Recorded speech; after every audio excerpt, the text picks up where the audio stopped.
नमस्कार दोस्तों, मैं डॉक्टर रवि कीर्ति एक बार फिर से आपका स्वागत करता हूं आपके अपने पॉडकास्ट चैनल दिल की ज़मीन थेरेपी की मशीन में।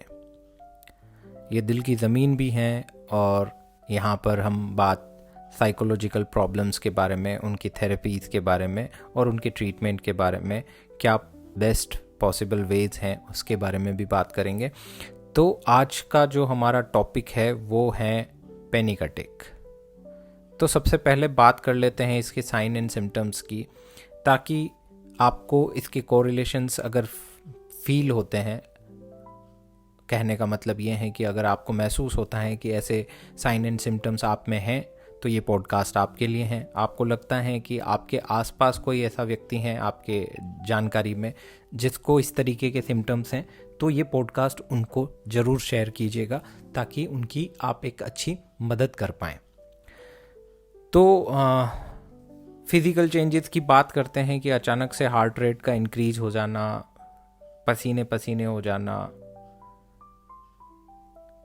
थोड़ा सा कपकपाहट बॉडी में स्टार्ट हो जाना, श्वास खींचना पड़ रहा हो, ब्रीदिंग करने में थोड़ी सी ट्रबल आ रही हो, सिर का भारी हो जाना या बेहोशी छाने जैसी स्थिति महसूस होना, ऐसा महसूस होना कि शायद मैं मरने वाला हूँ,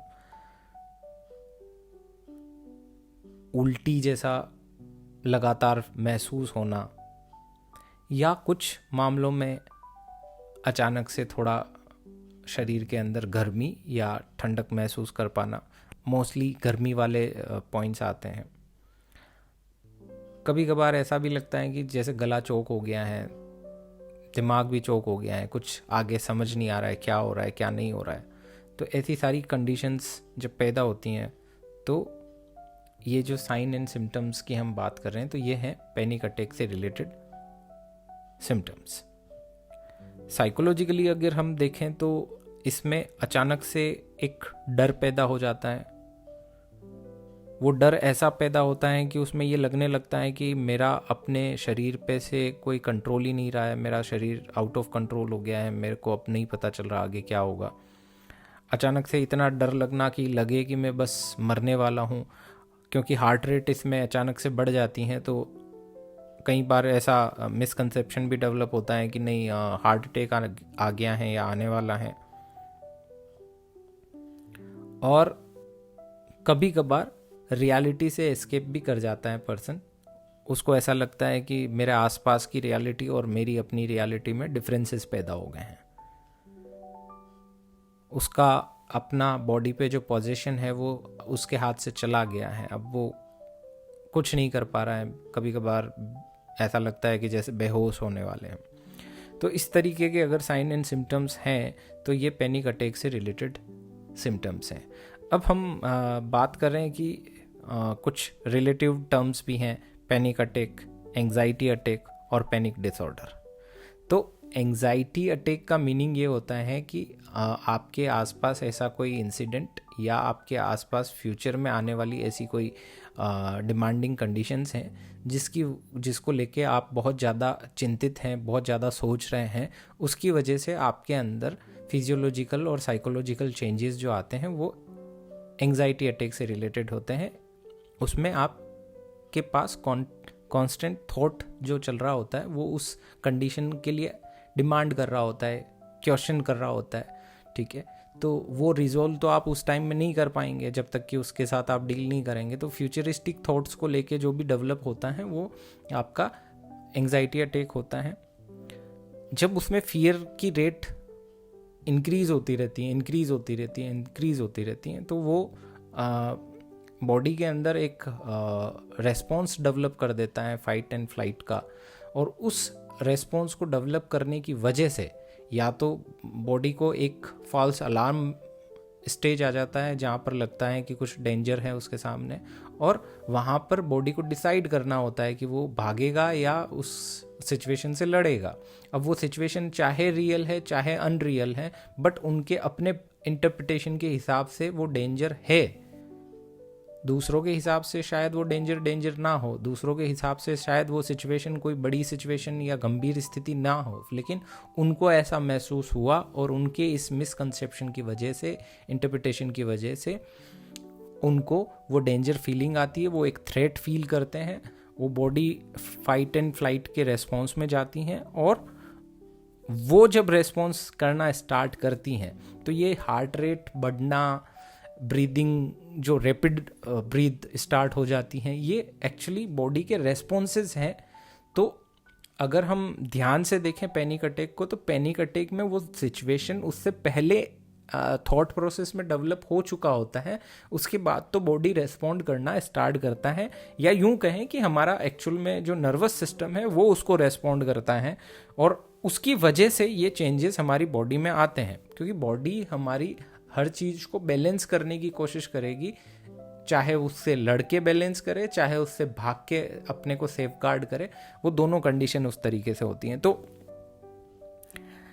आपने ये सुना कि पैनिक अटैक में इस तरीके के फिजिकल चेंजेस आते हैं, साइकोलॉजिकल चेंजेस आते हैं, और अब हम बात करते हैं कि पैनिक अटैक को हम किस तरीके से, अगर डिफ़ाइन करने की उसमें जाएं तो डिफ़ाइन किस तरीके से कर सकते हैं।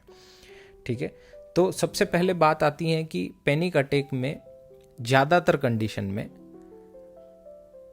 टेरिफाइंग कंडीशंस वाली थॉट डेवलप होती हैं कि अब ऐसा कुछ होने वाला है, कोई भयानक स्थिति आने वाली, कोई दुर्घटना होने वाली है उनके साथ में, उस पर्सन को ऐसा फील हो रहा है, या उनको ऐसा लग रहा है कि मेरे साथ अचानक कुछ हो जाएगा, और धीरे धीरे वो सेंसिटिवली उस चीज़ को अटेंड करना स्टार्ट करते हैं, बहुत ज़्यादा अटेंशन देना स्टार्ट करते हैं, और बॉडी के रेस्पॉन्सेज उनको और ज़्यादा उस चीज़ की तरफ ढकेलते हैं, और उसी की वजह से ये चीज़ें पैदा होती हैं।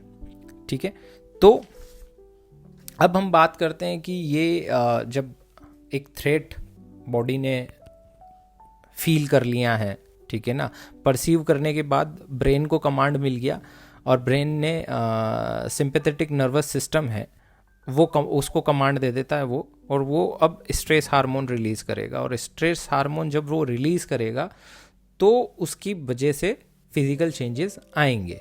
अब फिज़िकल चेंजेस क्या आते हैं? वो फिज़िकल चेंजेस वही हैं एग्जैक्टली जो पैनिक अटैक में आ रहे हैं, जैसे कि हार्ट रेट का बढ़ना, जो ब्रीदिंग है वो फास्ट हो जाना, मसल्स में थोड़ी सी टेंशन क्रिएट हो जाना। ठीक है, अब ऐसी कंडीशन में क्या होगा कि जो ब्लड फ्लो है उसका भी डाइवर्जन करेगा, जो सिंपैथेटिक नर्वस सिस्टम है वो ब्लड फ्लो को भी आपके जो डाइजेशन सिस्टम है वहाँ से लेके और वो मसल्स को डिलीवर करने की कोशिश करेगा, क्योंकि फाइट मोड में और चाहे फ्लाइट मोड में अगर भागना है तब भी और लड़ना है तब भी मसल्स को ज़्यादा ब्लड की रिक्वायरमेंट होगी। ठीक है, ऑक्सीजन की डिमांड भी इस टाइम पे बढ़ जाती है। ठीक है, और ऑक्सीजन की डिमांड जब भी बढ़ती है और बॉडी में जब हम ब्रीदिंग हमारी जो होती है, जनरली हमने देखा है कि हम पैसिव ब्रीदिंग करते हैं, हमारी उतनी अच्छी एक्टिव ब्रीदिंग नहीं होती, हम लंग वॉल्यूम उतना यूज़ ही नहीं करते हैं अपना।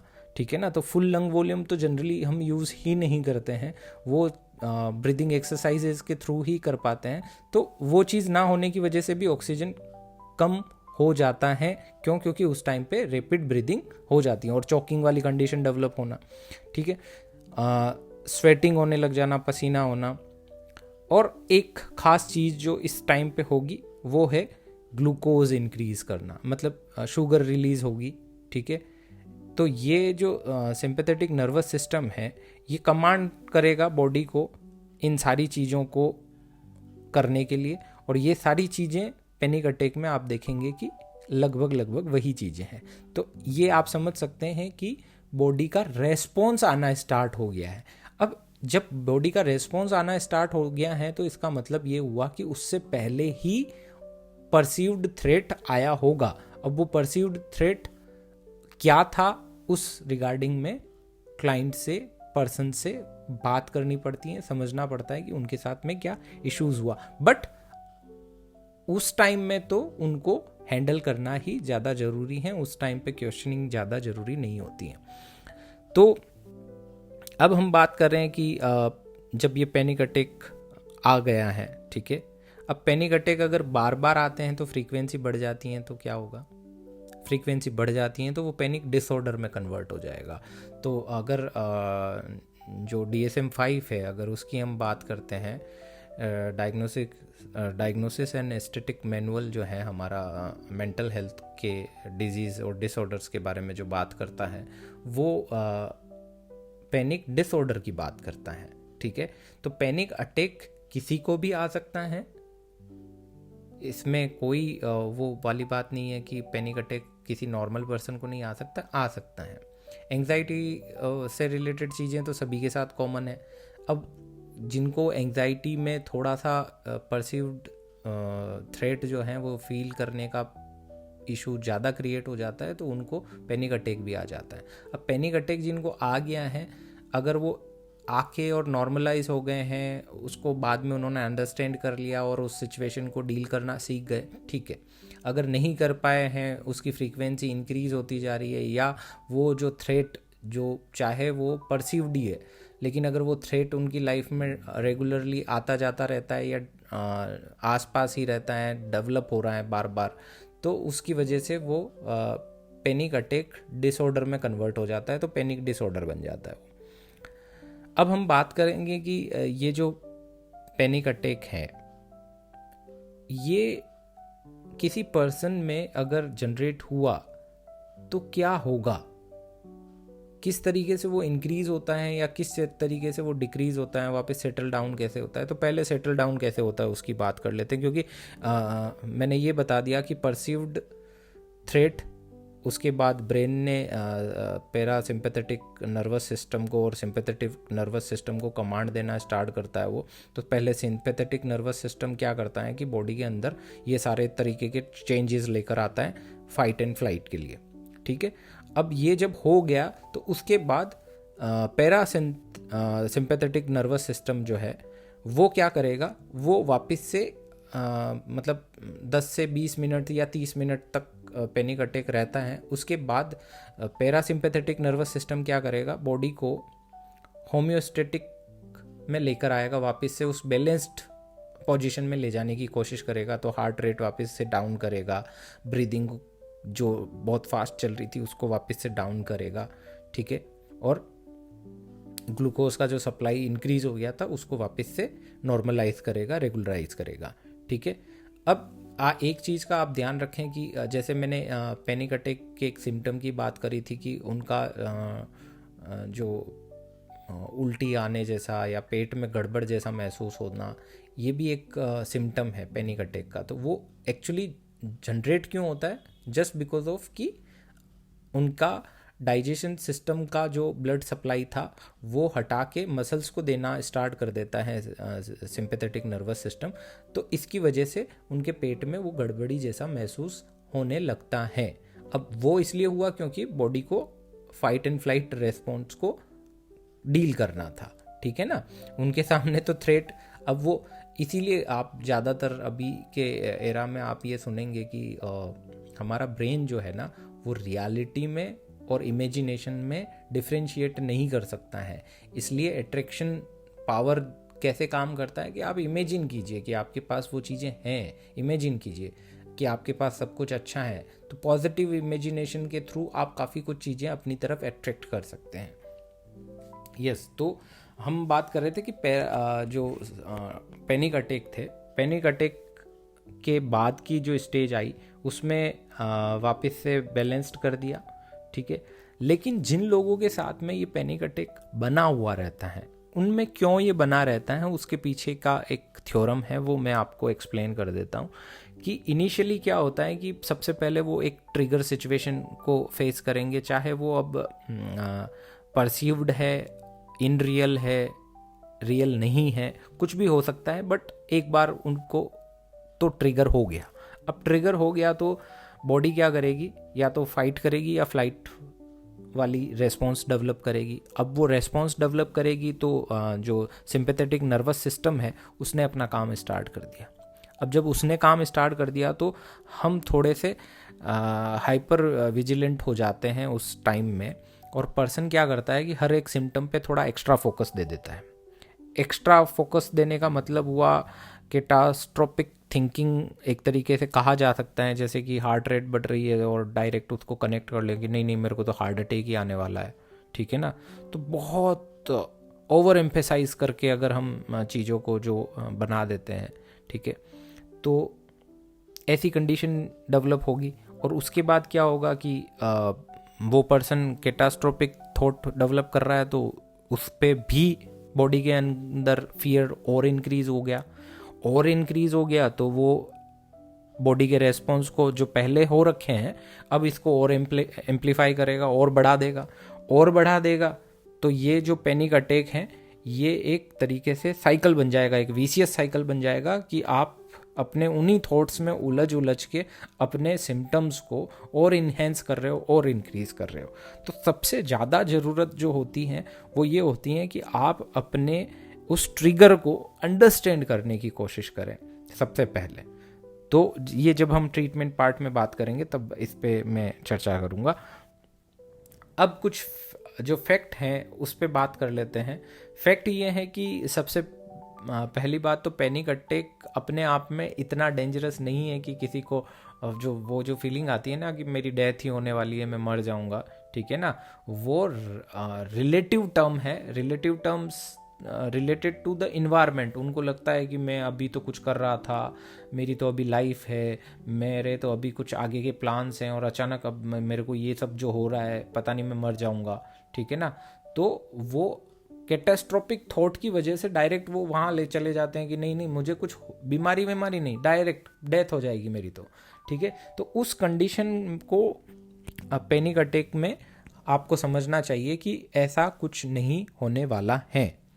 दूसरी बात, कभी कभार ऐसा लगता है बिकॉज ऑफ कि हार्ट रेट बहुत इंक्रीज हो जाती है तो चेस्ट में भी पेन फील होने लगता है, ठीक है ना, ब्रीदिंग फास्ट हो जाती है उस टाइम में। तो क्योंकि मैंने कहा कि पैसिव ब्रीदिंग की प्रैक्टिस ही है हमारी, एक्टिव ब्रीदिंग की हमारी प्रैक्टिस है नहीं, फिजिकल एक्सरसाइज करने की उतनी प्रैक्टिस हमारी है नहीं, तो ऐसी कंडीशन में चेस्ट पेन होता है तो वो लगता है कि हार्ट अटैक आने जैसा हो रहा है, ठीक है।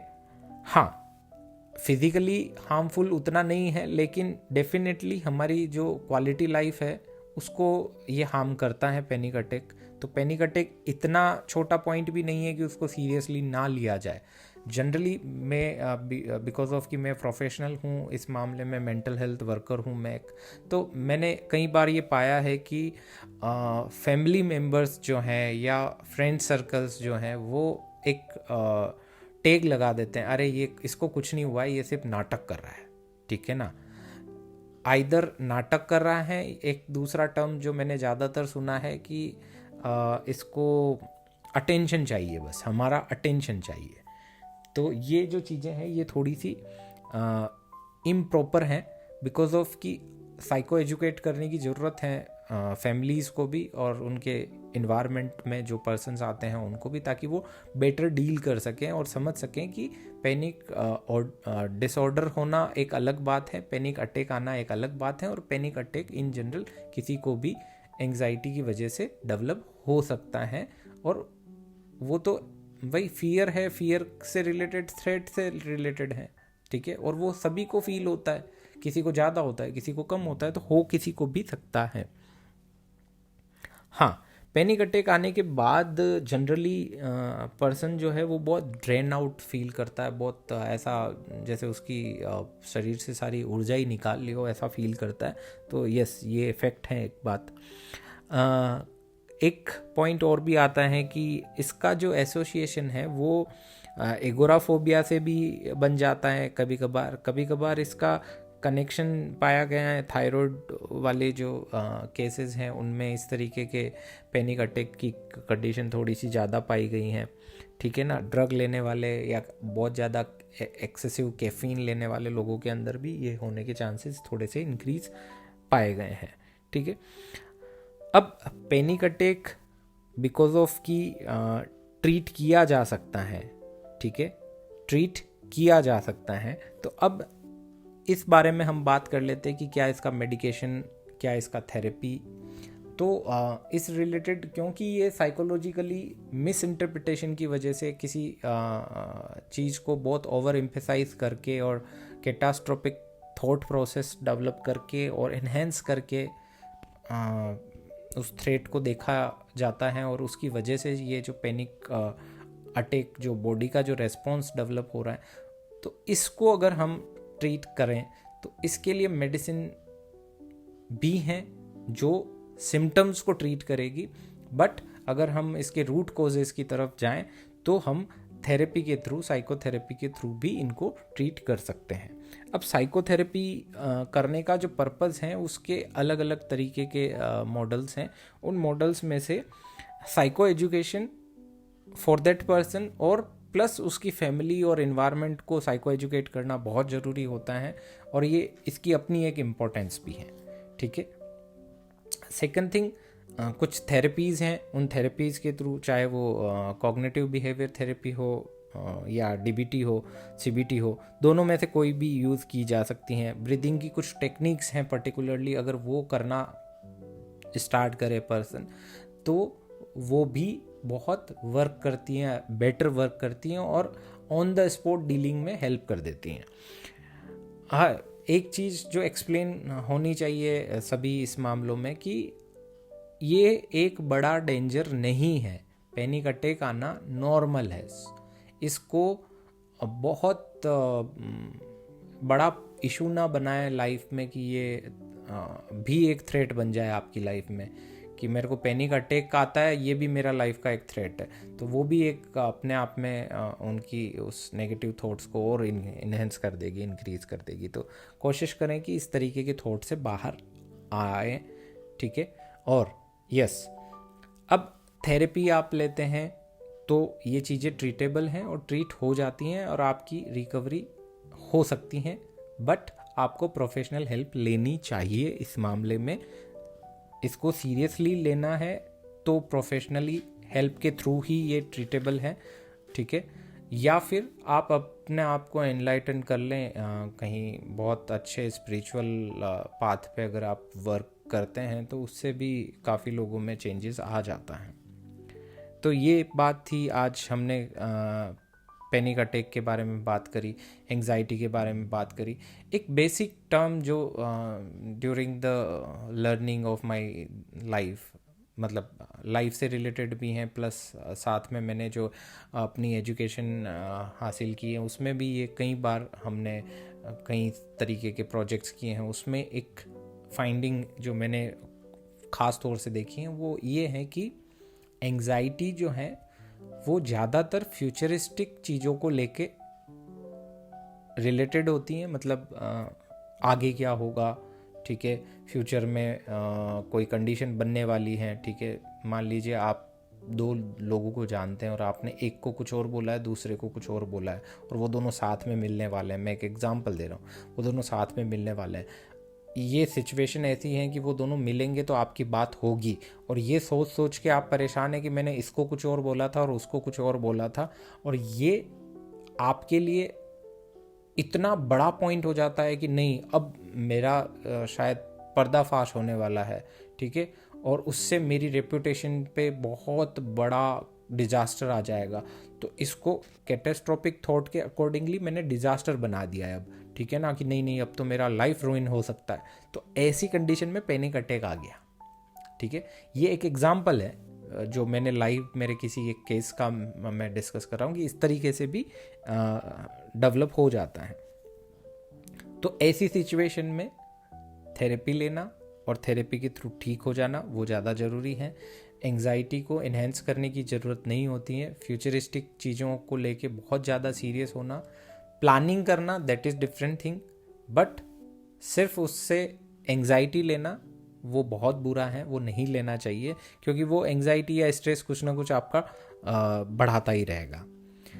तो थैंक यू, आप लोगों ने सुना। आपको लगता है कि इससे रिलेटेड कोई क्वेश्चन है आपके, तो आप मुझे कमेंट सेक्शन में पूछ सकते हैं। आप ज़्यादा इस बारे में जानकारी चाहते हैं तो आप मुझे डीएम भी कर सकते हैं। इंस्टाग्राम पे आप मेरे को फॉलो कर सकते हैं, दिल की ज़मीन नाम से ही पेज है उस पर, और वहीं आप अपना क्वेश्चन भी ड्रॉप कर सकते हैं। कमेंट सेक्शन में भी क्वेश्चन ड्रॉप कर सकते हैं।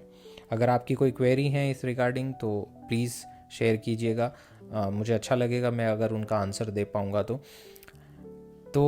अगर आपको लगता है कि ये पॉडकास्ट किसी ऐसे पर्सन जो आपके आसपास है और अपनी एंग्जाइटी को इन्हेंस करके रखता है, ठीक है, तो प्लीज़ उनसे शेयर कीजिएगा ताकि उनको ये पता चले कि उनका एंग्जाइटी अटैक कब बन जाएगा और उनकी एंग्जाइटी अटैक की प्रैक्टिस कब उनको पैनिक अटैक दे देगी और पैनिक अटैक की फ्रीक्वेंसी कब पैनिक डिसऑर्डर में कन्वर्ट हो जाएगी।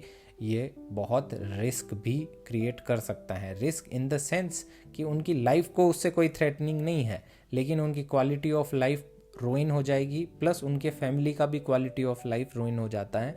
सो आई थिंक कि ये चीज़ें थोड़ी सी टाइमली हैंडल हो जानी चाहिए, ठीक है। तो थैंक यू आप लोगों ने सुना उसके लिए। ये पॉडकास्ट अपने दोस्तों से शेयर करना ना भूलें, अपने फैमिली मेम्बर्स से शेयर करना ना भूलें।